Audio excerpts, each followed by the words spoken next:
Ya, jangan berkeinginan untuk menjadi orang yang dihormati, jangan berkeinginan untuk menjadi orang yang dipentingkan. Berkeinginanlah menjadi orang yang benar.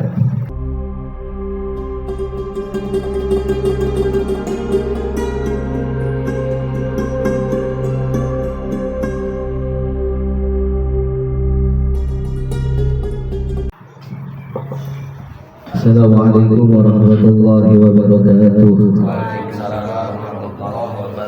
Alhamdulillahirabbil alamin. Wassalatu wassalamu ala asyrafil anbiya'i wal mursalin sayyidina wa habibina wa syafi'ina wa karimina wa maulana Muhammadin wa ala alihi wa ashabihi ajma'in. Amma ba'du. Allahumma salli ala nuril anwar wa siril asrar wa tiryakil abyar wa miftahi babil yasar Sayyidina Muhammadin al-Mukhtar wa alihi al-athhar wa ashabihi al-akhyar adada ni'amillahi wa iqdarihi. Qala Allah ta'ala fil Qur'anil Karim, a'udzu billahi minasy syaithanir rajim. Bismillahirrahmanirrahim. La in syakartum la azidannakum wa la in kafartum inna 'adzabi lasyadid. Wa qala aidan ala bi dzikrillahi tatma'innul qulub. Al-ayat bil ma'na wallahu a'lam bil murad. Hadratul mukarram yang saya hormati, Sohibul Bait, pada kesempatan malam hari ini alhamdulillah kita bertempat di rumah Bapak Surya Pamungkas atau Om Mamu, rumah Andika juga ya, ponakannya, sama-sama datang kumpul ngeriung di tempat ini yang pasti sudah mendatangkan keridhaan Allah Subhanahu wa ta'ala. Karena sudah ada manusia-manusianya pengisi dari Majlis Lailatul Arbi'ah, tinggal nanti munajatnya sekalian zikrulnya. Yang saya hormati pula guru-guru saya, diantaranya Bapak Ustadz Muhammad Subarkah, Bapak Ustadz Robi, Abang Ustadz Adli Fauzi, Abang Ustadz Muhammad Zulherman Syekh, dan para asatidz-asatidz yang lainnya. Yang saya hormati pula para sepuh, bini sepuh, tokoh masyarakat yang terhimpun di dalam Majlis Lailatul Arbi'ah, dan orang tua saya pribadi, dan abang-abang saya, adik-adik saya semuanya, yang semoga senantiasa dalam lindungan Allah. Allah berikan keselamatan zahirah wa batinah fid dunya wal akhirah. Amin ya Allah ya rabbal alamin. Alhamdulillah, segala puji hanyalah milik Allah Subhanahu wa ta'ala. Hamdun qadimun li qadimin, hamdun qadimun li hadithin, hamdun hadisun li qadimin, hamdun hadisun li hadithin. Semuanya kembali kepada Allah, maka tidak ada yang pantas bagi seorang makhluk yang lemah, yang merasa akan pujian-pujian yang diberikan dari makhluk yang lainnya, karena haknya pujian itu hanyalah milik Allah Subhanahu wa ta'ala. Atas limpahan karunia rahmat, maghfirah, ma'unah dan inayah, kita masih diberikan kesempatan untuk kembali melanjutkan thalabul ilmi yang ada di dalam Majlis Lailatul Arbi'ah. Sholawat teriring salam senantiasa kita limpahkan kepada junjungan alam, yakni Nabi Muhammad Sallallahu Alaihi Wasallam, pada keluarga, para sahabat, tabi'in, itba'ut tabi'annya, dan sampailah kepada kita selaku umatnya yang senantiasa mengikuti ajaran maupun sunnah-sunnahnya. Semoga kelak kita semua mendapatkan syafaatul uzma dari Nabi kita Nabi Muhammad sallallahu alaihi wasallam, dan anak cucu kita, garis keturunan kita itu tidak terputus sangatnya kepada Nabi kita Nabi Muhammad sallallahu alaihi wasallam. Di dalam kehidupan di alam dunia ini sering sekali kita melupakan akan yang namanya syukur. Kita ingat terkadang itu sangat berat untuk kita laksanakan. Terkadang berat tanpa kita sadari kita bisa menuntaskannya. Di berbagai macam nikmat-nikmat yang Allah berikan, ada satu nikmat yang apabila kita ingat akan nikmat ini, maka akan terjaga keimanan kita kepada Allah Subhanahu wa Ta'ala. Kita sering ingat kadang-kadang di dalam mukadimah, semoga senantiasa atas limpahan karunia nikmat iman, Islam, sehat walafiat dan lain sebagainya.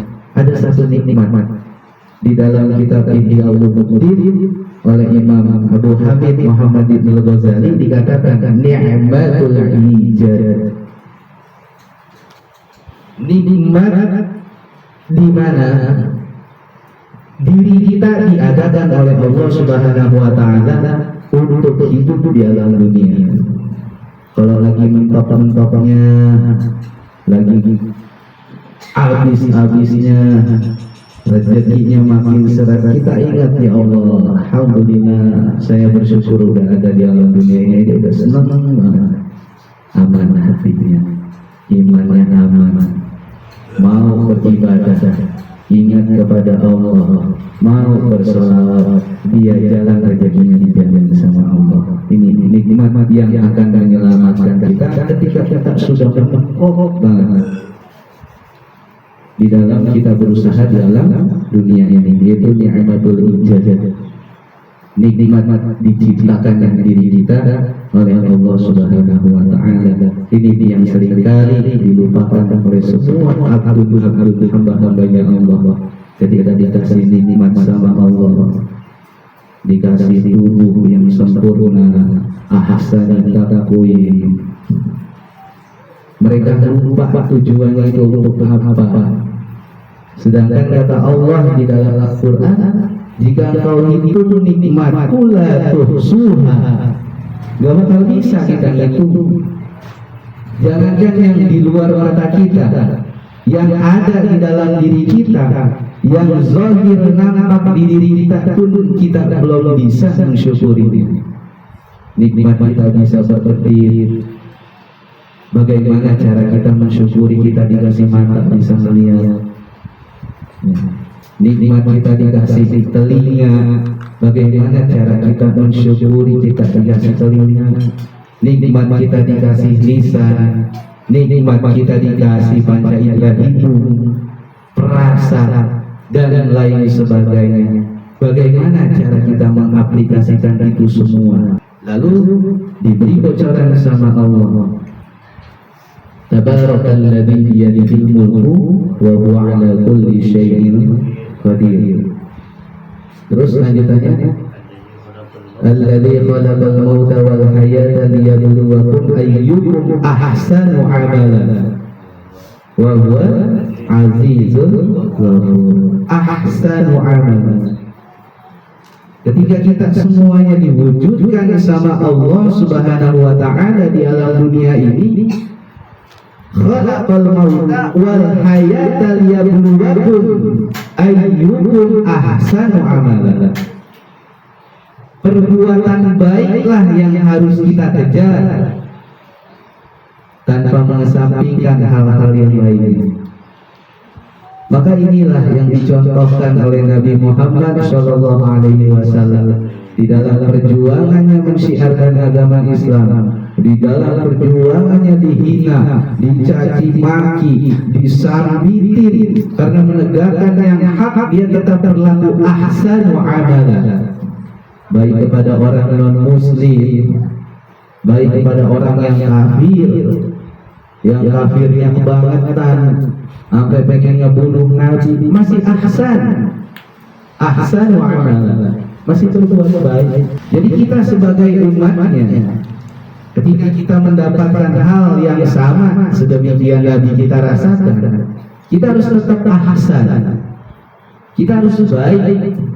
Baik kita nggak boleh tebang pilih, baik kita nggak boleh praktis, baik kita harus universal, menyeluruh semua lapisan, baik yang di bawah, menengah, ke atas, kena oleh kebaikan-kebaikan yang ada pada diri kita. Jangan kita hanya baik kepada yang ada di atas, tapi yang di bawah kita jauh, kita nggak pernah sentuh yang di bawah. Jangan kita hanya baik kepada orang yang kita kenal, tapi kepada orang lain kita cuek, nggak mau tegur sapa, bahkan dia lagi kesusahan kita nggak mau bantu.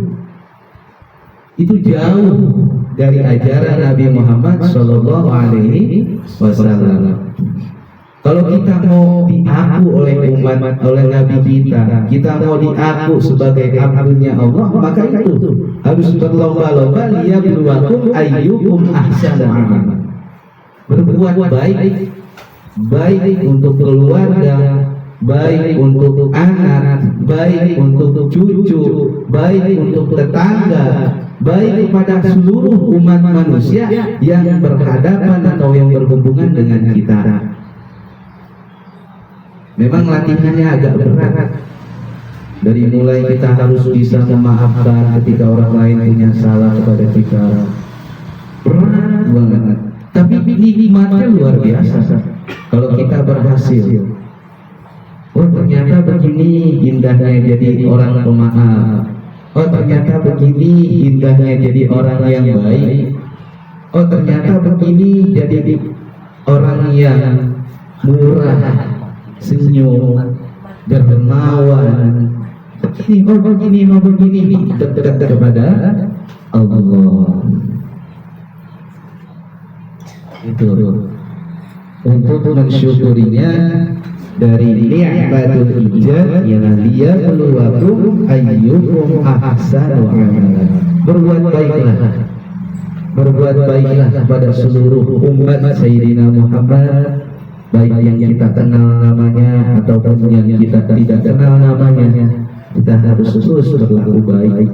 Jangan hanya kepada manusia, seluruh hewan, tumbuhan kita harus perlakukan secara baik. Untuk apa perbuatan baik tersebut? Untuk mendekatkan diri kita kepada Allah Subhanahu wa Ta'ala. Karena di akhir zaman ini,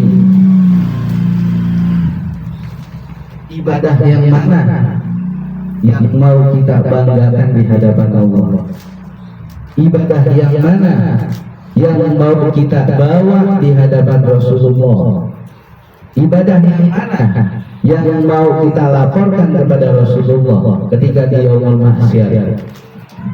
Sedangkan di alam dunia pada saat ini itu isinya hanyalah amarah, caci maki, fitnah,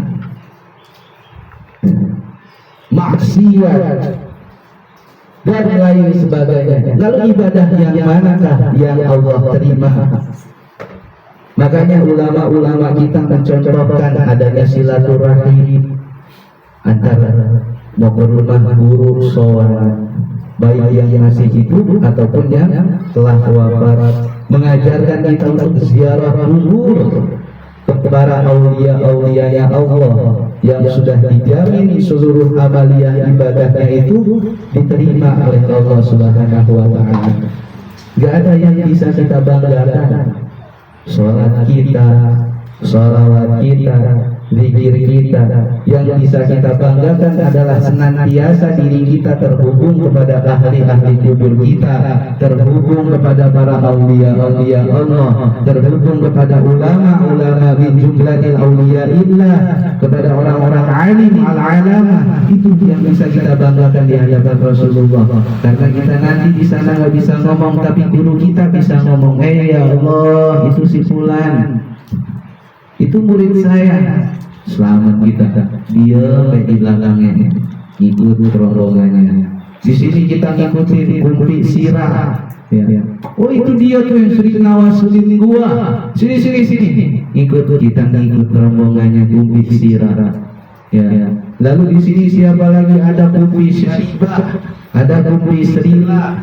Ya, di sana ada keramat pasir, di Perapatan Mampang ada keramat juga, di UI ada lagi.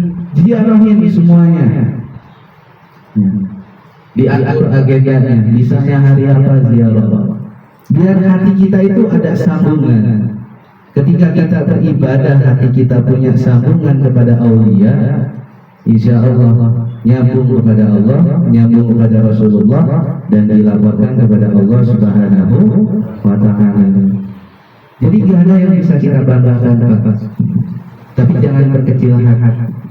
Teruslah berbuat baik. Ya. Jangan berkeinginan untuk menjadi orang yang dihormati. Jangan berkeinginan untuk menjadi orang yang dipentingkan. Berkeinginanlah menjadi orang yang benar di dalam menjalankan kehidupan di alam dunia. Benar untuk diri sendiri, benar berlaku untuk keluarga, benar berlaku untuk anak, menjadi suri tauladan garis keturunan kita yang nanti senantiasa akan menyelamatkan kita di alam kubur. Karena ketika nanti mata kita udah merem semuanya, kita udah meninggal semuanya, kita nggak tahu siapa yang ingin injak makam kita. Kita nggak tahu siapa yang lagi pikiran di makam kita. Kita nggak akan tahu. Tapi dengan cara seperti ini, kita nanti bisa tahu. Oh, yang ngirimin doa gua, oh jadi Umar nggak. Oh, gua udah meninggal, wah si Geboy, ya Akbar, lagi tawasulin. Misalkan saya meninggal duluan, Denny Abu yang Syabindani Al-Fatihah. Oh, ngirim banget saya di alam kubur. Ada yang kirimin Fatihah. Makanya teruslah berjalan, lari kalau bisa. Jangan dengar kanan kiri. Ya. Orang yang mau ngomong apa dia ngaji mulu, sholat agak, jangan aja terus. Ya. Kata ulama, man sabata. Kita fokus di satu titik, nanti akan berasa seluruhnya. Yang seperti kemarin saya bilang tuh di pertemuan bulan-bulan lalu, putarannya itu seperti bayi buat awalnya kecil, besar, terasa sekampung jombloan, tapi tetap hilangkan di dalam diri rasa paling benar. Ya, hilangkan itu. Kalau kita merasa diri kita paling benar, habis kita akan dibenci oleh Allah, kita akan dimurkai oleh Allah Subhanahu wa Ta'ala. Pandanglah keluar dengan pandangan syariat bahwa semua orang itu baik, semua orang itu benar. Yang tidak benar adalah diri saya.